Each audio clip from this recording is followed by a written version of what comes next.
ये आपके पास कितना परिवार हो गया है डॉग्स का? कितने डॉग्स आपके पास घर पे? इस टाइम घर में मेरे 30 हैं, बच्चे बड़े सब हैं। सारा क्रियाक्रम करती हूँ इनका, वो सारा इंसान वाला करती हूँ जी। इनके पिंड दान करवाने सारा अच्छा। वो करवाती हूँ। मेरा यहाँ के अलावा 60 या 70 बच्चों का खाना बाहर भी जा रहा है। इसका कोई नहीं होता ना, हमने उसका सहारा बनना। मैं मेरे साथ ही सोते हैं जी। इंसान से ज्यादा मैं परमात्मा से मांगती हूँ। उनकी सेवा करना ये धर्म है।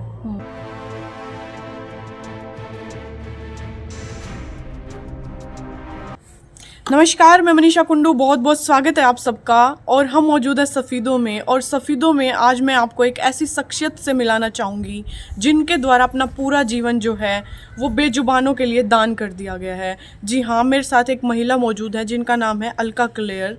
वीडियो में आप देख पाएंगे इनके घर में इतने सारे डॉग्स हैं जिनकी सेवा करती हैं। घर में उनके लिए मेडिकल स्टोर खोला हुआ है, उनके लिए दवाइयों का इंतजाम करती हैं। और कहीं से भी पता चल जाए, कहीं भी गली में, किसी पब्लिक प्लेस में कोई भी बेसहारा जानवर, गाय हो, कुत्ता हो, चोट लग गई है, एक बार भनक लग जाए, तुरंत उसको अपने घर ले आती हैं, उसको ठीक करके ही छोड़ती नहीं है, अपने घर ही रखती हैं। और अलका क्लेयर जी का इस कार्य में जो साथ दे रहे हैं वो हैं इनके पति, जो कि अपना पूरा समय अब इसी कार्य में दे रहे हैं। तो एक बार अलका जी से बात कर लेते हैं कि कैसे आगे बढ़ी, क्योंकि ये सब कुछ करना इतना आसान नहीं है कि घर को जो है रेस्क्यू हाउस बना देना। अलका जी राम राम। राम राम। मैम, आपका परिचय मैंने दे दिया, फिर भी आप अपना परिचय दें, एक बार अपना नाम बताएं और कहाँ से हैं आप? मेरा नाम अलका क्लेयर है, मैं कुरुक्षेत्र से हूँ। बेसिक जो मतलब पिछला गांव हमारा बारना पड़ता है, वहाँ से हूँ मैं। जी, ससुराल है सफ़ीदों में? सफीका। कितने वर्ष शादी को हो गए मैम? 2018 में मेरी शादी हुई थी, लगभग 7वां साल है। जी। ये जो शौक़ है डॉग्स की सेवा करना, इनको अपने साथ रखना, परिवार बनाकर रखना, ये स्कूल टाइम से था, शादी के बाद हुआ, कैसे, कहाँ से ये आपके अंदर इच्छा शक्ति जागी? देखो, स्टार्टिंग में मैं 10th तक मैं बोर्ड रहती थी, हद से ज़्यादा कि मैं हाथ नहीं लगा सकती छोटे बच्चे को भी। फिर हमारा +1 में थी, हम किराए पे थी कुरुक्षेत्र थानेसर। उन्होंने एक बबेरियन कुत्ता था, वो छोड़ा हमारे पास, उससे लगाव हुआ। फिर हम सेक्टर 7 आ गए कुरुक्षेत्री कोर्ट के पास, रतगल स्कूल के 7 वाली गली थी हमारी। तो वहाँ से फिर स्टार्ट हुआ, जैसे बाहर वाली गली है, वहाँ बच्चे दे दिए, घर उठा लाए। देखो, ये नहीं है कि मैं करती हूँ, मेरी ब्रदर है, सिस्टर है, वो भी करते हैं। जी, लेकिन पूरे घर को ही रेस्क्यू हाउस बना दिया, जो भी डॉग्स बेसहारा हैं उनको अपने घर ले आए हो। क्या कभी ऑब्जेक्शन ना झेलना पड़ा? परिवार ने कभी इस पे ऑब्जेक्शन नहीं किया? देखो मैम, ऑब्जेक्शन तो देखो स्टार्टिंग से होता है। वहाँ भी पड़ोसी हर रोज़ मेरे पीछे पड़े रहते थे, डैडी को भी कहते थे, डैडी मुझे बोलते थे। फिर मैं देखो ये कहते, डैडी आप अंदर चले जाओ, मैं जवाब दूंगी। जी। ससुराल में आकर क्या हुआ? क्या सास ने कभी या पति ने रोका नहीं आपको? देखो, स्टार्टिंग से जब थोड़ा सा होता है, पीर से जो मैंने वहाँ से, जैसे मैं मार्केट गई हुई थी कुछ काम से, सास के साथ ही गई थी, तो मैंने वहाँ एक कुत्ती देखी, उसके नीचे जख्म था यहाँ सारा। वहाँ मेडिकल स्टोर था, वहाँ से उसी टाइम मैंने, पैसे नहीं थे मेरे पास, मैंने कहा भैया मैं बाद में दे जाऊँगी। जो दुकानें लड्डू होते हैं, उनसे एक लड्डू मांगा, खैर उन्होंने दिया। वहाँ भी हम मतलब स्टार्टिंग से मेरा सहयोग करते हैं, वो पीर पे भी भैया ने भी किया, जब भी मैंने दवाई मांगी उन्होंने दिया। वहाँ उसे फोल्ड किया, दे देती थी। फिर डेली रूटीन बन गया उसको देना। एक गाय थी, उसको लिए भी मैंने लोगों से कहा, हाथ पैर भी जोड़े कि प्लीज़ आप भाग सकते हो, मैं डेली हर टाइम नहीं आ सकती। फिर उन्होंने, कुछ भैया थे वहाँ भी, एक जूस की दुकान है, वो जैसे जो मौसमी का जूस निकालते थे ना, उसे खाती थी। तो आइडिया क्या, उसमें डाल दो दवाई। अच्छा, तो उसमें आपने ऐसे उसको दवाई दे देकर ठीक हाँ, किया? फिर स्प्रे मारना, भाग, वो फिर ठीक हो गई थी। देखो मैम, अभी आपके पास कितना परिवार हो गया है डॉग्स का? कितने डॉग्स आपके पास घर पे? इस टाइम घर में मेरे 30 हैं। 30 है। बच्चे भी हैं छोटे?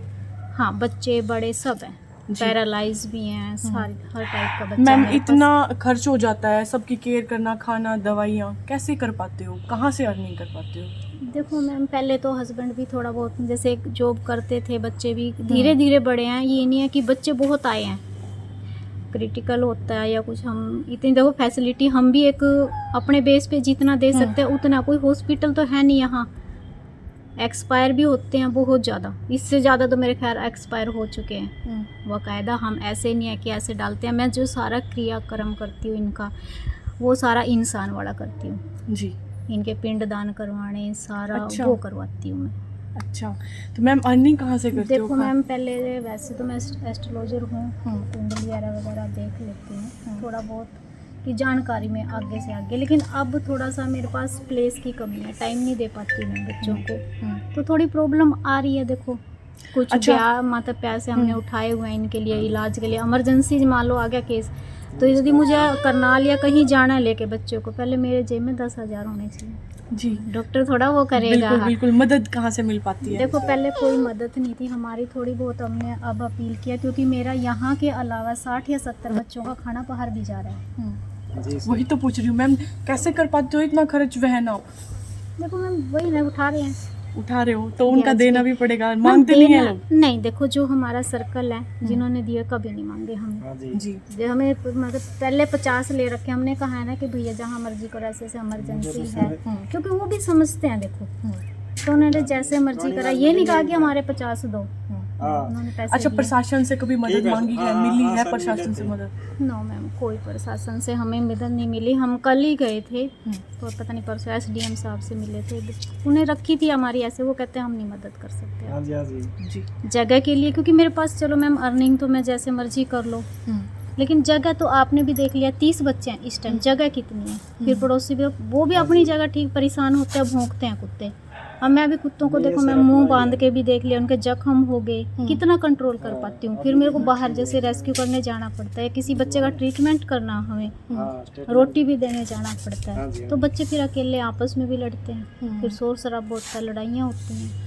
मैम मैंने सुना आपने एक बेटी भी गोद ली हुई है? हाँ, मैंने अपने ब्रदर की जो बेटी है वो गोद ली है, उसका नाम यामिका है, वो अभी 2 साल की हुई है, लेकिन वो वहीं है। आपने अपने बच्चे नहीं किए? आपके पति ने ऑब्जेक्शन नहीं किया? नहीं, क्योंकि मैंने एक मकसद बताया इनको कि जो मकसद है हमारा, देखो दुनिया में आना, बच्चे पैदा करना, एक नॉर्मल सी कहावत है, ये तो कुतियाँ भी करती हैं, हाँ जी।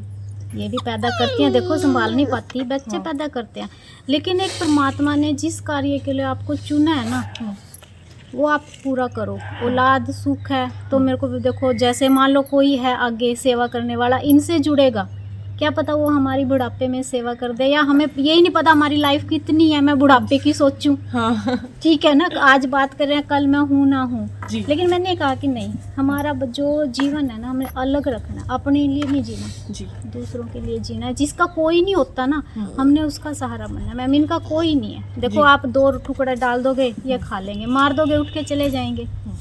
और नॉर्मल सी बात है, इन्हें इतनी समझ भी नहीं है, एक बंदा डंडा मार रहा है घर पे, वो फिर आगे वहीं बैठ जाता है। जो इतना दिमाग होता है मैम, ये घर के अंदर होते हैं, हम घर के बाहर होते हैं। मैं आपके थ्रू, मैं मतलब आपके लिए भी कहूँगी या इनके लिए कहूँगी, मैं सबसे रिक्वेस्ट कर रही हूँ कि आपकी मदद करें, क्योंकि आप इतना खर्चा जो है वहन अकेले नहीं कर पाते हैं।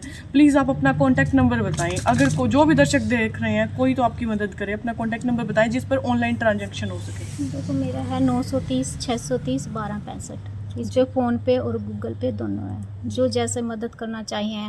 देखो पैसा नहीं है, आप आइए। ये कई बार ये सोचते हैं कि पता नहीं ये करते भी हैं, देखो फेक भी है, हर तरह से होता है। आप पट्टा दे सकते हैं, चावल दे सकते हैं, कंबल हैं, जैसे अब सर्दियाँ हैं, चादरें हैं आपकी पुरानी हैं, पुराने कपड़े हैं, स्वेटर है छोटे बड़े, इन बच्चों को हम डालते हैं, फिनाइल है, सर्फ, सब कुछ लगता है मैम इनके ऊपर। जो आप देना चाहो दे सकते हो, आप देखना चाहो यहाँ, ये नहीं है कि हम अभी हैं, आप रात को जिस टाइम चाहे जल्दी आओ या लेट आओ, देख लो जैसे हैं ये ऐसे ही रहते हैं। कोई ये नहीं है कि दिखावा या कुछ है, मेरे साथ ही सोते हैं जी, थैंक इनका, यू। ये मेरा परिवार है। देखिए जो मैंने आज तक, मैं गीता धर्म से बहुत जुड़ी, बहुत विश्वास करती हूँ। इंसान से ज़्यादा मैं परमात्मा से मांगती हूँ, क्योंकि उसने ही देना है। इंसान मिलाना है तो भी उसने मिलाना है। देखो जहाँ तक मैंने निचोड़ देखा है, एक ही चीज़ सीखी है श्री कृष्ण से, मेरे हैं लड्डू गोपाल जी, कि उन्होंने कहा था कि तू यदि देखो मेरे को देखना चाहता है तो तेरी दृष्टि कैसी होनी, हर रूप में, हर शरीर में मैं हूँ आत्मा, तो आत्मा को दिखेगा तो मैं दिखाई दूंगा, हर आत्मा में। शरीर देखेगा तो शरीर है, घोड़े का देखेगा, गधे का, कुत्ते का, बिल्ली का, गाय का, तो उसमें शरीर दिखेगा। अब आपकी दृष्टि है, आप उसमें परमात्मा को देखना चाहते हो या शरीर देखना चाहते हो। मैं हर रूप में अपने परमात्मा को देखती हूँ, जो उसने कहा था कि दया भाव। एक इंसान ही ऐसा है जो कर्म कर सकता है, सेवा कर सकता है, और जानवर कोई किसी की सेवा नहीं कर सकता। इंसान को बनाया किस लिए था? धर्म के प्रचार के लिए, इन बेजुबानों की सुरक्षा के लिए, इनका पालन पोषण करने के लिए। लेकिन आज हम उससे भटक चुके हैं। धर्म पे ये लगा, धर्म पे है पर पंडे बहुत होते हैं, लेकिन धर्म पे चलने वाले या दिखावा करने वाले बहुत हो चुके हैं। जो रियल में है वो बहुत कम है मैम, और जो हैं उन्हें कुछ समाज हटा देता है, लड़ाई झगड़े, बंदा पीछे हट जाता है मैम। कितना स्ट्रगल कर लेगा हम। तो है, हमने कोर्ट के गेट के आगे से उठाया था। इसकी टांग ना, जो ये यहाँ से जैसे ये बिल्कुल टूटी हुई थी, खून बह रहा था। जैसे मैं मंदिर जा रही थी, मेरे को देखा किसी ने, एक पड़ोसी है लड़की सा, कहता भाभी देखना इसको क्या हुआ। देखा मैंने, हस्बैंड को उसी टाइम कॉल किया। मैंने कहा नो, जो छुट्टी लेके आ जाओ, केस है। तो ये उसी टाइम आ गए। तो हमने उस टाइम खैर डॉक्टर से पूछ के कहीं कहीं से इसका ब्लड तो बंद हो गया, इंजेक्शन लगाया। बड़ी मुश्किल में हमने 5,000 किए मैम, लेकिन आगे उन्होंने 8,000 मांग लिए, पानीपत मेट्रो। तो ये ऑपरेशन कराना पड़ा? ऑपरेशन, इसकी बिल्कुल कुल्ला निकला हुआ है जी। फिर हमने वहीं से एक राजेश भैया जो बोल रहे हो, उनसे बिल्कुल रिक्वेस्ट करी कि हम हॉस्पिटल खड़े हैं भैया, ऐसे ऐसे इतना खर्चा बता रहे हैं आप पैसे। उन्होंने पता नहीं देखो कैसे करके उन्होंने बताया हमें, और इसका टोटल खर्चा मेरा मतलब 15 के करीब आया बच्ची का, लेकिन ये स्वस्थ था। जी, मैं अलका जी के पति से मिलवाना चाहूँगी, जो इस कार्य में, इस अच्छे कार्य में, इस दान के कार्य में इनका साथ दे रहे हैं। हमारे साथ मौजूद है संदीप जी। जी राम राम जी। राम राम। जी संदीप जी, अलका जी का जो ये शौक था निराला, क्या आपको ये पहली बार में ही एक्सेप्ट कर लिया था आपने? ऑब्जेक्शन नहीं किया? नहीं मैम, कोई ऑब्जेक्शन नहीं था इसमें जी। पहली बार में। जी, आपके परिवार, आपकी सास, मतलब आपकी मम्मी जी ने कभी ऑब्जेक्शन नहीं किया कि ये बहू किसी आ गई या बालक नहीं बना दी या कुत्ता ने पाला है, कुछ ऐसा ना हुआ? नहीं, ऐसी कोई बात नहीं। ऑब्जेक्शन था इनकी, भाई कुत्ता है पीछे क्यों लगे रहो। हाँ। ठीक है, लेकिन उनकी बातों को इग्नोर कर दिया। अच्छा। क्योंकि फेक बातें हुई हैं। इनकी सेवा करना ये धर्म है, तो छोड़ दिया उनकी बातों को। जी, अभी आपको मदद की ज़रूरत है, कैसे कर पा रहे हो? अकेले सब कुछ काम भी नहीं करते हो आप, एक बार प्लीज़ बताएं। देखो मैम, अभी तो 2-1 महीने से मदद मिलनी शुरू हुई है। क्योंकि जो बाहर खाना जाता है ना 60-70 बच्चों का, तो अभी उनके लिए अन्न नहीं उपलब्ध है। अच्छा। मांग के रही, जो भी जानकार हैं, दुकानदार हैं, उनको बता रहे हैं ऐसे, तो सहयोग कर रहे हैं मैम। प्रशासन से भी कुछ मदद की ज़रूरत है? प्रशासन से सारी जगह दे दो, हमें बना के दे दो, वो और भी अच्छी बात है। अब अन्न की कमी हो रही है, दे दो प्रशासन, उसके पास तो सारा सब उपलब्ध है, सब चीज़। जी, आपकी एक बेटी भी है? जी मैम। वो भी गोद ली हुई है सर? जी। क्या आपकी कभी चाह नहीं थी हमारे खुद के बच्चे हों? मेरी तो पहले से ही नहीं थी, शुरू से ही नहीं थी ये चाह, लेकिन पत्नी भी ऐसी मिल गई, परमात्मा ने ऐसी दे दी कि हमारे रास्ता ही सर्व सेवा में जुड़ गया। जी धन्यवाद। मैं आप सबसे भी अनुरोध करूंगी कि जो नंबर टाइटल में दिया गया है, इनकी मदद करें। इसके थ्रू आप भी सेवा कर पाएंगे, और हमारे पास अब इतनी बिजी लाइफ हो गई है सबकी कि समय नहीं होता है, तो ये कर रहे हैं, ये माध्यम बने हुए हैं और हम इनकी मदद कर सकते हैं और ये बेजुबानों की मदद करेंगे। तो प्लीज़ आप सबसे अनुरोध है कि जो कॉन्टैक्ट नंबर दिया गया है, आप उस पर आर्थिक सहायता इनकी कर सकते हैं और अपने आसपास बेजुबान जो हैं उनकी सबकी मदद करें। मारे ना उनको, अगर रोटी ना दे सकते तो मारे भी ना। और प्रशासन से भी अनुरोध कि कम से कम इनकी कुछ सहायता करें, या इनको आर्थिक सहायता करें, या फिर इनको कम से कम जगह बना के दें जहाँ पर ये डॉग्स को रेस्क्यू करके रख सकें और उनकी सेवा कर सकें। इस वीडियो को ज़्यादा से ज़्यादा शेयर करें। धन्यवाद। फिर मिलेंगे एक नई अपडेट लेकर। जय हिंद, जय भारत।